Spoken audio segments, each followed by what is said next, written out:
and deliberated upon. Whether or not these concerns raised on the floor and the public discourse are ultimately justified is not for the Speaker to determine. There are, however, concerns that go to the heart of parliamentary consensus and the confidence of the people and members in the legislative process. Honorable members, the Human Sexual Rights and Family Values Bill 2025 and its implications on the LGBTQ+ issue is a global concern.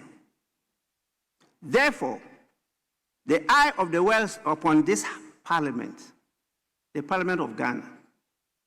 What we do here must be able to withstand any legal and constitutional challenges that are sure to come.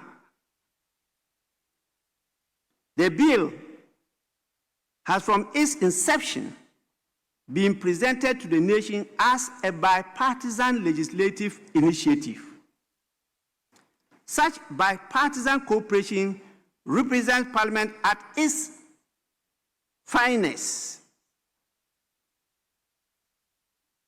It demonstrates to the people of Ghana that notwithstanding political differences, members of Parliament are capable of uniting around matters which they consider to be of national importance.